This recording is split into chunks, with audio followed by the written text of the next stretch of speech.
Jeremiah with Steps Pressure Washing and More. I'm going to go through the 5 things that I wish I knew before starting a pressure washing business today. It's not necessarily the only 5 things we learned after starting the pressure washing business, but I would definitely say these 5 things definitely hurt us. I'm going to go through that list real quick and we're going to get started. All right.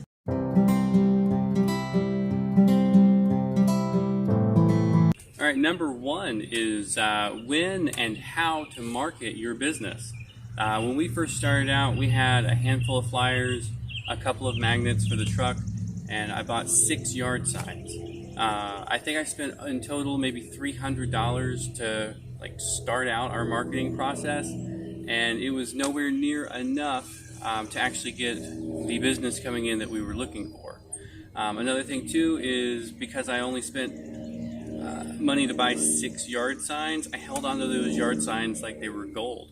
I had 2 in my backyard, 2 I would put out at a customer's house, and then I had to decide whether I was going to put it at this intersection or was this the perfect intersection, is this the right spot, and really our business didn't grow much until I made the investment to buy our first 50 yard signs, and then I was freely able to put them out and people could see our number, our website, and no one's going to call you if they don't know you exist, let alone how to find you. Another thing that we really benefited from was Facebook ads. We did a lot of Facebook groups where we would find local buy, sell, trade. We didn't get a whole lot of business from that, but hey, we got some stuff coming in, and that was better than nothing. I definitely would say our biggest business strategy is not one source of marketing, it's 7. We have word of mouth, we have realtors now that will pass our information along. We have the Facebook, we have yard signs, we have door hangers. We don't use door hangers very much anymore, it's just very time consuming. We mainly use them for 5-arounds for houses that we go to.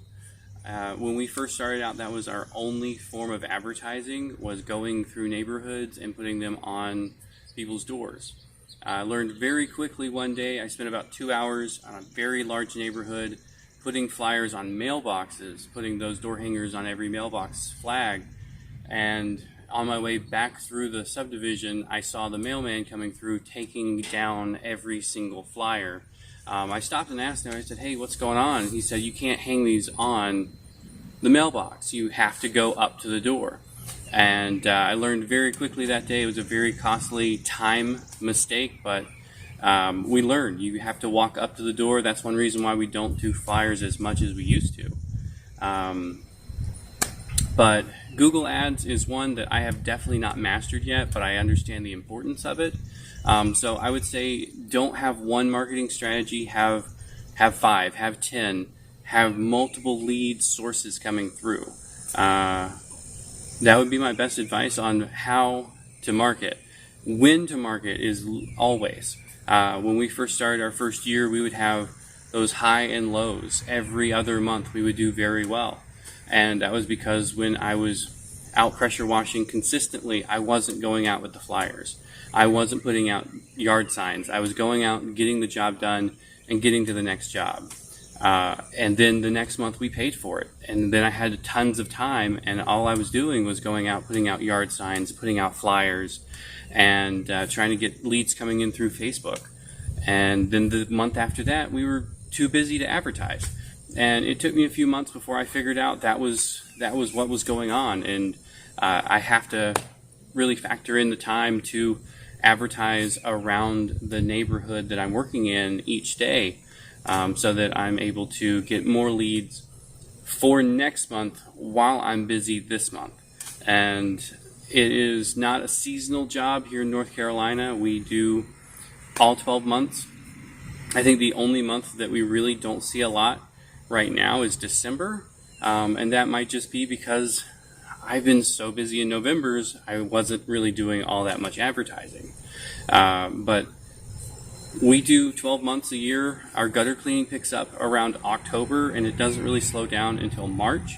Even that being said, I do gutter cleaning in July. I've done gutter cleaning in August.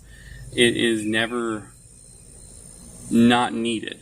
There's so much revenue to be made here in our area that all 12 months people are getting stuff done. And I would say don't look at it as a seasonal opportunity, because a lot of people get into the business in March, in early spring, they launch. And everyone launches all at the same time. And all of the people who've been in this for several years now has to contend with those who are just launching. I would say that I don't put most of my revenue in springtime, or not revenue, but ad spend in springtime. I will do that in fall, when a lot of the pressure washing startups have given up, or they have found new ways of marketing. But never stop advertising. That would be my best advice. It takes money to make money, and always save up a little bit of what you profited last month for signs, flyers, and ad spend for this month. It is absolutely necessary to keep momentum going, is to keep advertising. That's the only way people are going to find out about you as a small business. And that was something we struggled with our first couple of years, was just figuring out marketing, because I really didn't have any experience with that. And I didn't think enough ahead to think about marketing. All right, on to number 2.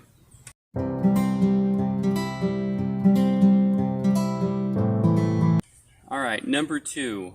This one might seem self-explanatory to some, but in all of the research I did before starting a pressure washing business, I never came across the fact that direct drive pumps don't pull from a buffer tank.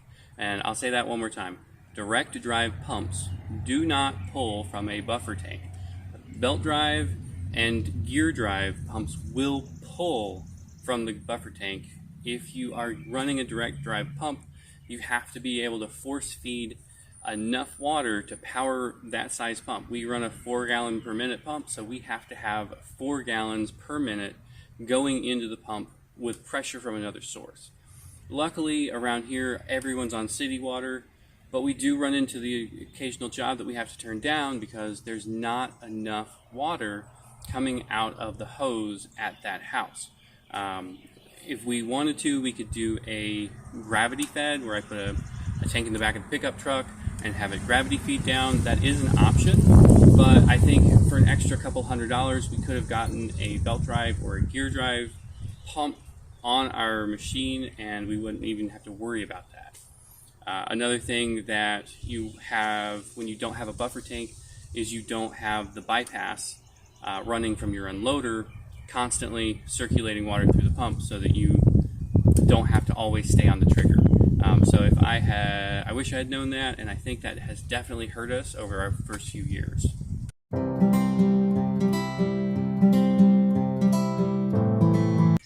Number 3, the importance of add-on services.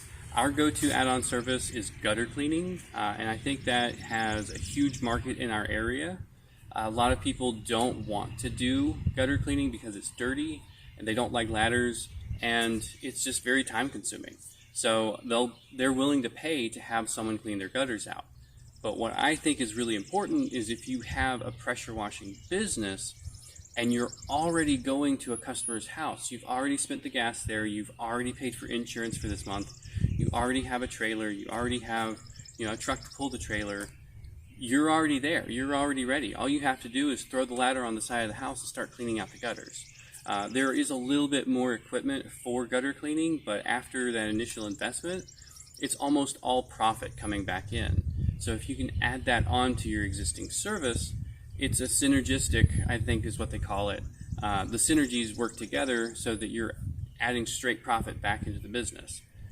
One thing I will say is it's not just gutter cleaning. You can find out what works for your area, what people are willing to pay for. I know a lot of guys will do dryer vent cleaning. A lot of guys will do driveway sealing. Anything that you can add on of while I'm here could add more profit to your business. And that's one thing that we didn't push right away. I think it was fall of our first year is when I actually got the equipment to do gutter cleaning. And I started messaging my customers that I've already been at their house and said, hey, we're now offering gutter cleaning. We should have been offering gutter cleaning from day one. That way, our first few months, we could have been adding that profit in and paying off some of our equipment a little bit faster.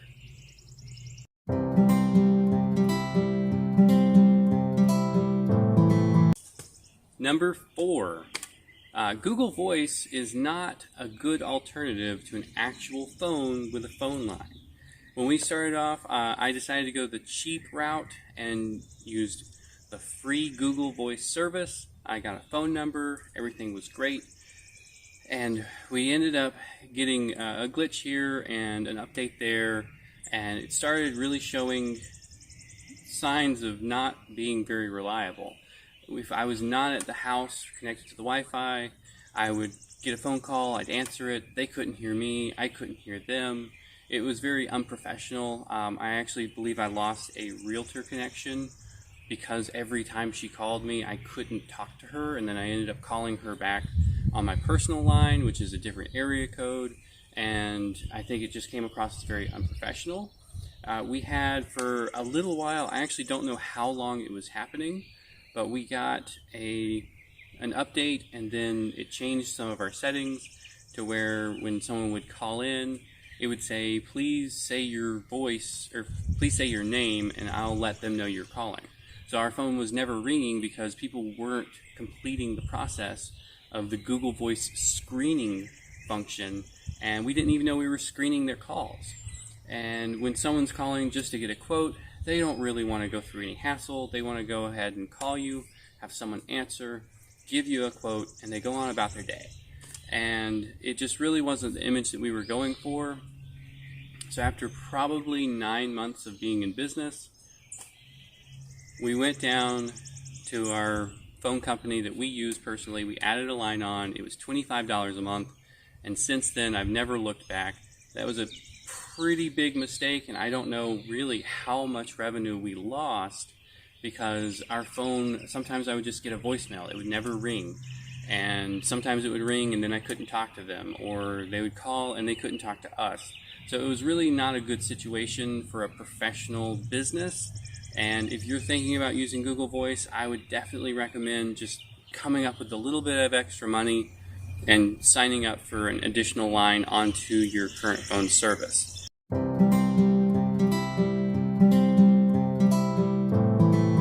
Number 5. So this one is pretty simple, straightforward, but a lot of us, when we're getting into a startup, we decide we want all of the best equipment. We want all of the best software. We want all of the best uniforms. We want everything to be the best. Number 1 in the area. And we want to show it. Unfortunately, there's a lot of stuff out in this industry that costs a lot of money. So if you really want to have the best soft washing system that's $15,000 and the best new truck that's $80,000, and you want to have 3 employees all decked out, all with new cell phones, all of the coolest equipment so that when you go out to a customer's house to make $300, they say, wow, what a great company this is, but you're $150,000 in debt trying to get there. Don't be a customer, be a business. And I forget where I heard that from. Somebody on YouTube I heard say, if it doesn't make dollars, it doesn't make sense. I think that that's a really good way of kind of really contemplating before you spend money is, will this purchase make me enough money to warrant having this done? The lettering on the truck, I think, cost me about $500.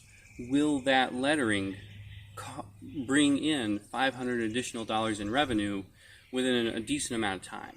And when I made that decision to add the lettering to the truck, it was a no-brainer, because when it is sitting in a parking lot or driving down the interstate or sitting at a red light, it's a sign. It's a giant sign.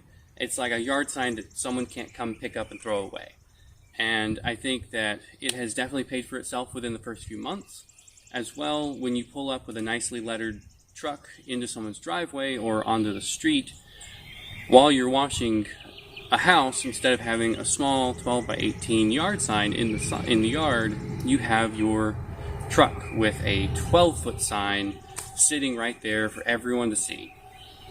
And I think that the little things, if you are going to spend the money, you have to be able to warrant it coming back to you, or else it's just about you being a customer. If you are a customer, you're making someone else rich while your business is going under. So that is it. That's my 5 things that I wish I knew before starting the business. We did a lot of research over probably 18 months leading up to launching the business on how to use the equipment, how to run the accounting softwares, how to be a business. So there's a lot of things that I definitely think that we went through the process. We learned a lot, but these were just some things that we didn't even think about. You know, you don't know what you don't know. And the only way to figure it out is get out there and do it. Make some mistakes, but learn from them. I'm going to put the link to our affiliate code for UZ Marketing in the description. We do highly recommend using them. I've used them since almost day one, and I've had such a great experience with them. They've updated their mobile website so that you can actually customize the signs and flyers right there on your phone. You don't have to use a desktop, which I thought was a really good move on their part, and it just really streamlined the whole process. So check out that link in the drop down below, and you guys be safe out there.